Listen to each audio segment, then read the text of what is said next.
السلام علیکم ورحمۃ اللہ وبرکاتہ۔ اللہم صلی علی محمد وعلی آل محمد کما صلیت علی ابراہیم وعلی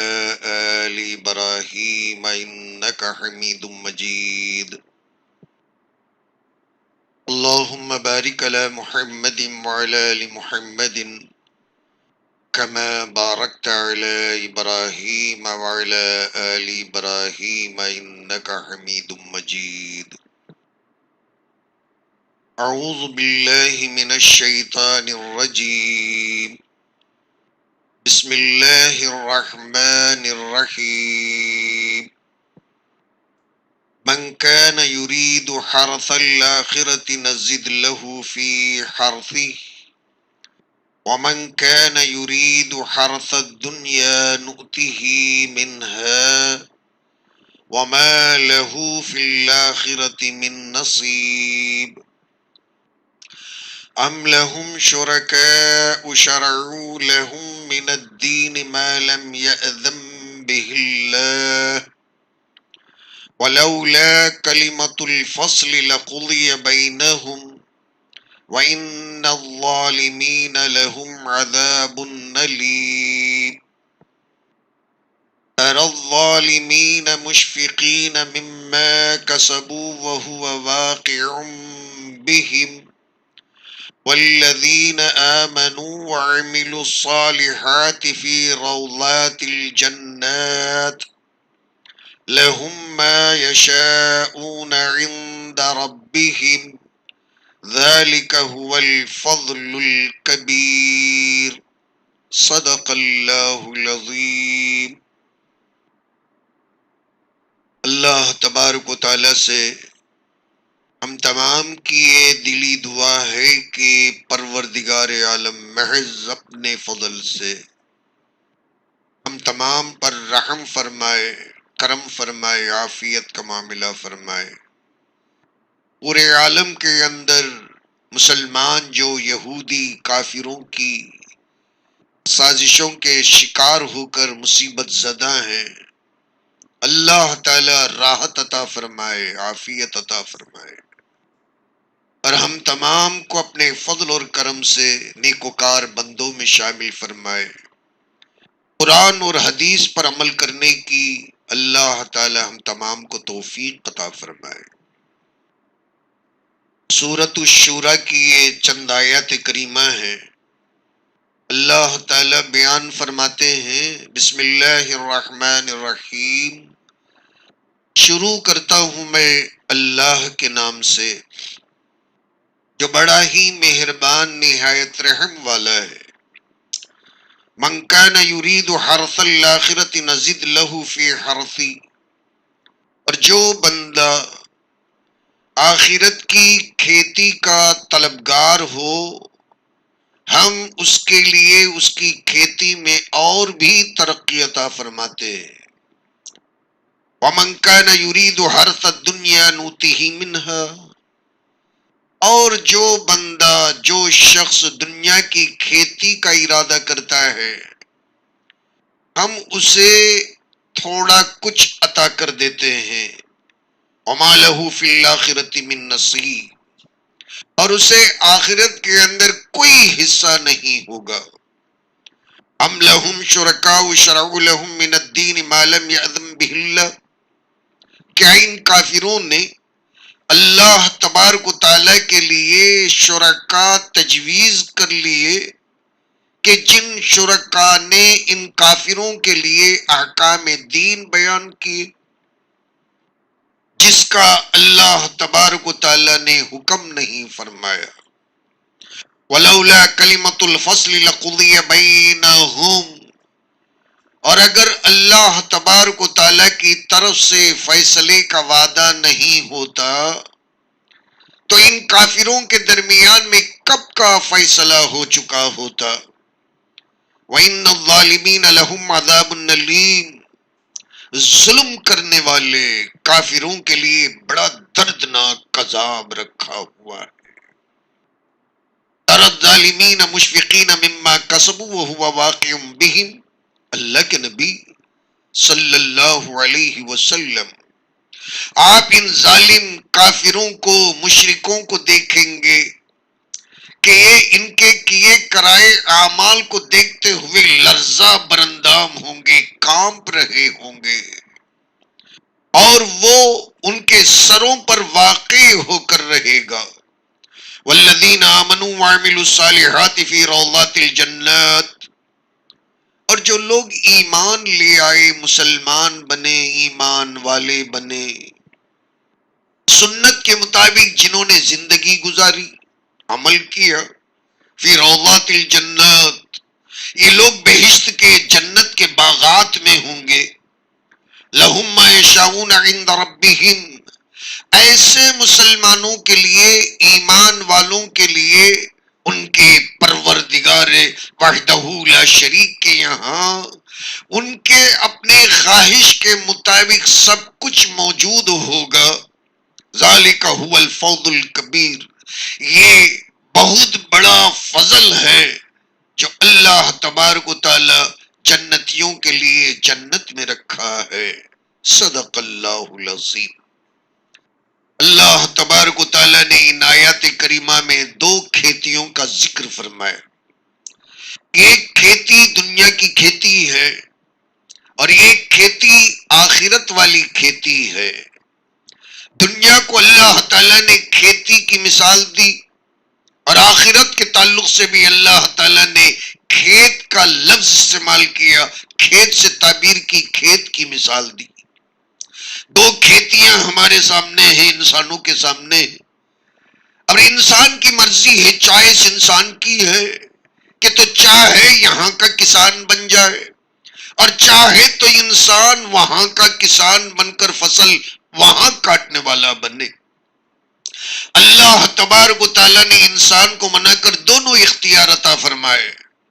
چاہے تو یہاں کے بود و باش کو اختیار کر کے یہاں فی دنیا ہو جائے، یہاں فی اللہ بننے کے بجائے فی دنیا بن کر فنا ہو جائے، تباہ برباد ہو جائے، اور چاہے تو اللہ تعالی کی بتائی ہوئی ہدایت اور راستے پر عمل پیرا ہو کر آخرت کی کھیتی کرنے والا بن کر ہمیشہ کے لیے کامیاب ہو جائے۔ وَنَفْسٍ وَمَا سَوَّاهَا فَأَلْهَمَهَا فُجُورَهَا وَتَقْوَاهَا، اللہ فرماتے ہیں انسان کو بنانے کے بعد میں جسے کے اندر، مجسمے کے اندر روح پھونکنے کے بعد میں اللہ نے اچھے اور بری کی تمیز کو، اچھے اور برے کے علم کو اللہ اپنے فضل اور کرم سے انسان کو عطا فرمایا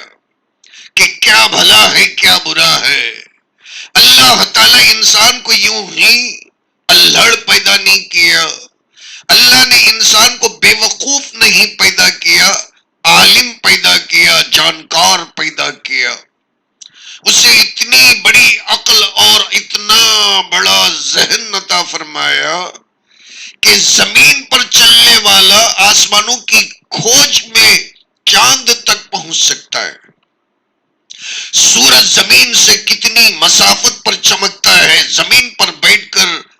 ماپ کر بتا سکتا ہے، سمندر کی گہرائیوں کو سمندر کے کنارے کھڑے ہو کر ناپ کر پیمائش کرتے ہوئے بتا سکتا ہے کہ سمندر کی گہرائی کتنی ہے اور سمندر کے اندر کیا خزانے چھپے ہوئے ہیں۔ اور اللہ نے انسان کو اتنی عقل اور سمجھ اور ایسی فہم، فراست عطا فرمائی کہ یہ انسان زمین تو کیا سمندروں کے اندر سے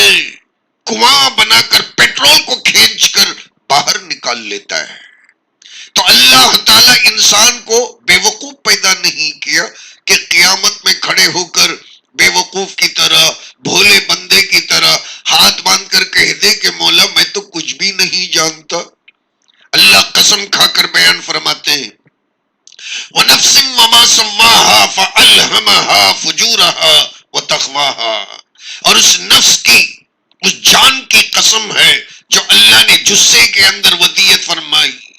اور جو انسان کو پتلا بنا کر، مٹی کا مجسمہ بنا کر ایک پانی کے قطرے سے اماں کے پیٹ میں اللہ تعالیٰ خوب خوبصورت لڑکا لڑکی بنا کر، خوبصورت خلیفہ اور انسان بنا کر 9 مہینوں کے بعد میں جب اللہ اس دنیا کے اندر لاتے ہیں، اتنا بڑا عہدہ عطا فرماتے ہیں کہ جن کو اللہ کے فرشتے سلام کرتے ہیں اور قیامت تک کے لیے، مرتے دم تک کے لیے، قبر میں پہنچنے تک کے لیے یہ فرشتے اس کے محافظ نگران بن جاتے ہیں۔ اتنا بڑا منصب لے کر، پروٹوکال لے کر پوری کائنات کے اندر کوئی نہیں جیتا۔ اللہ کے طرف سے اتنا بڑا پروٹوکال لے کر اگر کوئی جینے والا ہے تو حضرت انسان اشرف المخلوق، یہی بندے خدا حضرت آدم علیہ السلام کی اولاد ہے۔ اتنا بڑا شرف رکھنے والا، اتنی بڑی بزرگی رکھنے والا بندہ، اللہ تعالیٰ نے اسے مجبور پیدا نہیں کیا، اللہ اسے کٹ پتلی بنا کر پیدا نہیں کیا، سمجھنے کا دماغ عطا فرمایا، ذہن عطا فرمایا، حلال اور حرام کی تمیز عطا فرمایا، اچھے اور برے کی پہچان عطا فرمایا، رشتے ناتے یہ سمجھتا ہے کہ کیا کھانا کیا نہیں کھانا، صحت اور بیماری کے درمیان میں فرق کر سکتا ہے۔ بندہ چاہے پڑھا لکھا ہو یا ان پڑھ اناڑی ہو، سڑا ہوا کھانا نہیں کھاتا، اور جس میں بو آتی ہے اور جس کھانے کے اندر تعفن پھیل گیا ہے، بندہ اسے کم سے کم اپنے منہ تک لے جانا پسند نہیں کرتا، اور اس میں بڑے پڑھائی کی ضرورت نہیں ہے۔ کیوں؟ اللہ تعالیٰ نے اسے ایسا دماغ دیا ہے کہ ایسا دماغ اللہ نے جانور کو بھی عطا کیا ہے۔ جانور وہی کھاتا ہے اور جو اس کے اپنے لیے اللہ تعالیٰ نے پیدا کیا ہے، اور سوکھا گھاس کھانے والا سوکھا گھاس کھاتا ہے، اور جس مویشی کو اللہ تعالیٰ ہرا گھاس سبزہ پیدا کیا ہے اور اس سے ہٹ کر سوکھا گھاس نہیں کھاتا ہے۔ شیر کبھی سبزہ نہیں کھاتا، شیر کبھی گھاس نہیں کھاتا، شیر کے لیے اللہ نے جو بنایا وہی کھاتا ہے، اور بکری کے لیے، گائے کے لیے، بھینس کے لیے اللہ نے جو بنایا وہی کھاتے ہیں، اور اسی سے پرورش پا کر انسانوں کے لیے فائدے دیتے ہیں، انسانوں کے لیے دودھ فراہم کرتے ہیں۔ پوری دنیا کو اللہ نے اس خلیفے کے لیے بنایا، تو ایسا بڑا خلیفہ پروٹوکال لے کر ساری زندگی دنیا کے اندر عزت کے مرتبے پر رہ کر زندگی گزارنے والا، یہاں تک کہ جب مر جاتا نا، اللہ تعالیٰ اسے جانوروں کی طرح کہیں بھی لے جا کر کھپانے کی بات نہیں کرتے۔ اللہ کتنے بڑے رحمان ہیں، مرنے کے بعد بھی اللہ تعالیٰ ہمارے اس بے جان جسم کو عزت کرنے کا حکم فرما کر شریعت مطہرہ میں نبی اکرم صلی اللہ علیہ وسلم کی سنتوں کے اندر جنازے کی نماز پڑھنا، اور اس سے پہلے سفید کفن کے اندر ملبوس کرنا، اور پھر اسے عطریات کے اندر اود کی دھونی کے اندر دھونی دے کر معطر بنا کر سرما لگا کر پھر اسے نہلا کر دھلا کر پھر اسے پورے پروٹوکال عزت اور توقیر کے ساتھ پوری عظمتوں کے ساتھ کلمہ پڑھتے ہوئے سپرد خاک کرنا، نبی اکرم صلی اللہ علیہ وسلم کی سنتوں میں، آپ کے ٹریڈیشن کے اندر اللہ تعالیٰ نے سارے مسلمانوں کے لیے فرض کفایہ بنا دیا ہے۔ اتنی بڑی عزت اور توقیر زندگی کے بعد، اور جب جان اکھڑ جاتی ہے، بڑے سے بڑا شرابی بھی اور جب مر جاتا نا، مسلمان سمجھ کر اللہ اسے سفید کپڑوں کے اندر ملبوس فرما کر سفید کپڑوں کا لباس دے کر قبرستان کے اندر بلاتا ہے۔ اللہ اسے بے عزت ہونے نہیں دیتا۔ زندگی میں اور جو کبھی سفید کپڑے نہیں پہنتا، سفید کو پسند ہی نہیں کرتا، کبھی لال پہن لیا عورتوں کی طرح، کبھی پیلا پہن لیا عورتوں کی طرح، کبھی سرخ، کبھی کالا، کبھی پیلا، کیسے کیسے رنگوں کے اندر رنگین بن کر لوگ زندگی گزارتے ہیں۔ نبی اکرم صلی اللہ علیہ وسلم کے پسندیدگی پر اپنی زندگی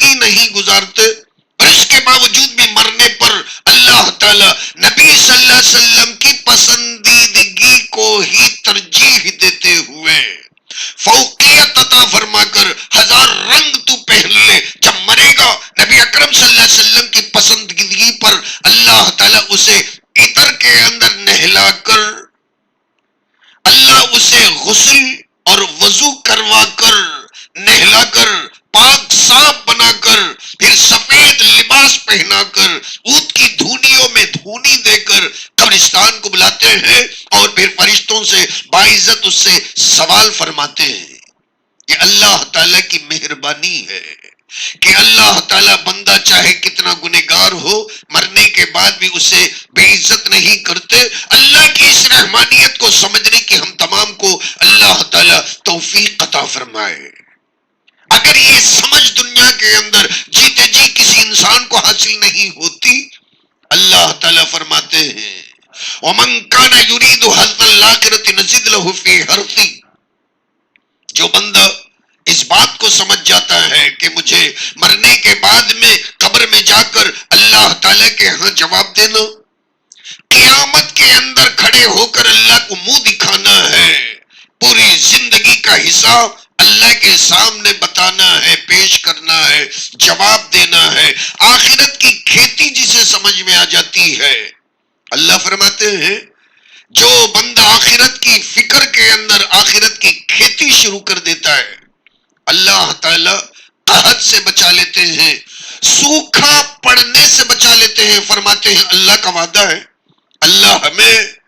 ایمان رکھنے کی اور ان آیتوں کو مان کر چلنے کی توفیق عطا فرمائے. نزد لہو فی حرثی، یہ اللہ کا وعدہ ہے کہ جو بندہ آخرت کی کھیتی کا کسان بن جاتا ہے،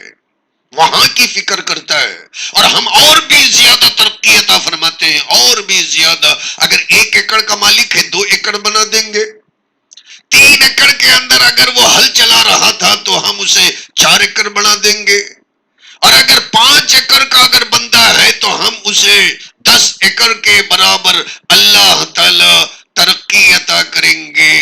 اس میں اور کوئی تنزلی نہیں ہوگی، اس لیے کہ آخرت کی کھیتی کا کسان ہے. اللہ فرماتے ہیں اس کے بجائے اللہ اسے جو پروٹوکال عطا کیے ہیں، اللہ تعالیٰ اسے مرنے پر بھی جو عزت عطا کرتے ہیں اس عزت کی قدر نہیں کرتا. اوباش بن کر، لاپرواہ بن کر، یوں ہی اللہ کا باغی بن کر، اللہ کا گنہگار بن کر، خطا کار بن کر، اور اللہ تبارک و تعالیٰ سے منہ پھیر کر اللہ کے نبی کو پیٹ دکھا کر جو زندگی گزارتا ہے، اللہ اس کے بارے میں بھی ارشاد فرماتے ہیں وَمَنْ كَانَ يُرِيدُ حَرْثَ الدُّنْيَا نُؤْتِهِ مِنْهَا، اور جو بندہ آخرت کی فکر کیے بغیر یہی دنیا ہی سب کچھ سمجھ کر جی لیتا ہے، یہی کا کسان بنتا ہے، باغ بغیچوں کے اندر ڈول رہا تھا، تفریح کر رہا تھا، اور پھر اپنے لیے سونے کے اینٹ بنا رہا تھا، تیار کر رہا تھا، بینک بیلنس کی فکر اور چکر میں ساری زندگی کھپا رہا تھا، بیوی بچوں کو آسمانوں کے بلندیوں تک پہنچانے کی فکر میں بوڑھا بن رہا تھا، ساری زندگی دنیا کے پیچھے کھپا دیا، آخرت کی کوئی فکر نہیں، موت کی کوئی فکر نہیں. اللہ فرماتے ہیں کہ تیرے مرضی کے مطابق پھر بھی میں تجھے دنیا دینے والا نہیں ہوں. اس بات کو نوٹ کرنا. یہی وجہ ہے کہ میں قرآن کی طرف میرے اپنے ساری ساتھیوں کو اور سارے دوستوں کو بلاتا ہوں، امت محمدیہ اس بات پر جمع ہو جائے کہ اللہ تبارک و تعالی چھوٹی سی بات کے اندر کتنی بڑی حکمت کی بات بیان کر دیتے ہیں، کتنی گہرائی کی بات ہے اور کتنی بڑی نصیحت ہے مسلمانوں کے لیے. نؤتیہ منہا، یہ جو من کا لفظ ہے نا، اسی میں اللہ تعالیٰ پورے سمندر کو کوزے کے اندر بند کر کے اشارتاً من کے اندر یہ بیان کر دیے ہیں دنیا کے ٹاپ 10 مالداروں کے اندر بھی اگر تو ہے، پوری دنیا کو 10 مرتبہ اگر خرید سکنے کی قارون کا خزانہ بھی اگر تجھے مل گیا ہے، قارون بھی اگر تو بن گیا ہے، قارون جیسا خزانے کا اگر تو مالک بھی بن گیا، اللہ فرماتے ہیں تیری مرضی سے تو قارون نہیں بن سکتا. نوتی ہی منہا، ہم ہی تجھے قارون بنانے کے لیے اتنی بڑی دولت عطا کر دیتے ہیں، ہم ہی ہیں جو تجھے تھوڑا بہت بھیک میں دے دیتے ہیں تو تو قارون بن جاتا ہے۔ تو سمجھتا ہے کہ میں پیٹرول کے کان اور سونے کے کانوں کا مالک بننے کی وجہ سے، میں بہت بڑی دکان اور فیکٹریوں کا، بہت بڑے پیٹرولیم کے فیکٹریوں اور کمپنیوں کا مالک بن جانے کی وجہ سے میں دنیا کے ٹاپ 10 مالداروں کے اندر ایک مالدار بن گیا ہوں؟ کلا۔ اللہ فرماتے ہیں، اللہ تعالیٰ قرآن کو سمجھنے کی سب کو توفیق عطا فرمائے، اور میں تو ان بزرگان اعظام کو دل سے دعا کرتا ہوں اور ان کو سلام کرتا ہوں اور ان کے لیے جنت الفردوس کی دعائیں کرتا ہوں، اور جنہوں نے قرآن کو ہمیں سمجھایا، قرآن کے ایک ایک لفظ کو پڑھ کر لفظ کی گہرائیوں کو، گہرائیوں کو ہمارے سامنے رکھا اور ہمیں سمجھایا، اور پھر قرآن کی حقیقت کو کھول کر بیان کیا۔ اللہ تبارک و تعالیٰ انہیں جنت الفردوس نصیب فرمائے، اور ایسے علماء کرام کے جوتیوں میں بیٹھنے کی ہم تمام کو توفیق عطا فرمائے۔ اللہ تعالیٰ فرماتے ہیں، اور جو بندہ بس دنیا کے اندر ہی مبتلا رہ کر یہی مر جانا چاہتا ہے اور اپنے کیے کرائے پر بھروسہ کرتے ہوئے کہ میری فیکٹریوں کی وجہ سے اور میرے اپنے سائنسدانی کی وجہ سے، میری فقاہت کی وجہ سے، میرے علم کی وجہ سے میں اتنا بڑا مالدار بن گیا ہوں، اللہ فرماتے ہیں کہ نوتی ہی منہا، ہمارے ارادے کی وجہ سے تو قارون بنا، ہمارے چاہنے کی وجہ سے تو ٹاپ 10 کے اندر ایک نمبر حاصل کرنے والا بن گیا۔ اگر اللہ نہیں چاہتے نا تو سڑک پر بھیک مانگنے والا بن جاتا۔ تو دنیا کے اندر جتنے بڑے بڑے مالدار ہیں نا، ان کو دیکھ کر مسلمان کو لالچی بننے کی کوئی ضرورت نہیں ہے، رال ٹپکانے کی ضرورت نہیں ہے، اور منہ میں پانی بھر لانے کی کوئی ضرورت نہیں ہے۔ اللہ فرماتے ہیں محنت اپنی جگہ ہے، لیکن اور جو بندہ یہی سب کچھ حاصل کر کے مر جانا چاہتا ہے، اللہ فرماتے ہیں پھر بھی اسے اس کی مرضی کے مطابق نہیں ملے گا۔ اللہ اپنی مرضی کے مطابق اس کے جھولی کے اندر چند ٹکڑے ڈال دیتے ہیں۔ پھر فرمایا کتنے بڑے غضب کی بات ہے، کتنے بڑے غضب کی بات ہے، اور جو اللہ ایسے دنیا دار کے تعلق سے فرماتے ہیں وَمَا لَهُ فِي الْآخِرَةِ مِن نَصِيبٍ، آخرت کے اندر مرنے کے بعد قبر میں پہنچتے پہنچتے ایسا بندہ کنگال بن جاتا ہے، کنگال بن جاتا ہے، دیوالیہ اس کا نکل جاتا ہے، اور اس کے اپنے کفن کے جیب کے اندر ایک نیا پیسہ نہیں ہوتا ہے، اور یہ بندہ قبر کے اندر پہنچ کر غریب بن جاتا ہے، آخرت کے اندر اس کا کوئی حصہ نہیں ہوتا۔ اللہ تبارک و تعالی ان کے تعلق سے اور جگہ قرآن کے اندر آیتوں کے اندر بیان فرمائے ہیں۔ انشاءاللہ میں ان آیتوں کو کل آپ کے سامنے پیش کروں گا اور اس کا ترجمہ عرض کروں گا کہ دنیا کی حقیقت کیا ہے، اور جو دھوکے کے اندر انسان پڑھ کر کیسے مشکلات کے اندر مبتلا ہو کر اپنی جنت کو جہنم بنا لیتا ہے۔ اللہ تعالی سمجھنے کی توفیق عطا فرمائے، آمین۔ وآخر الدعوانا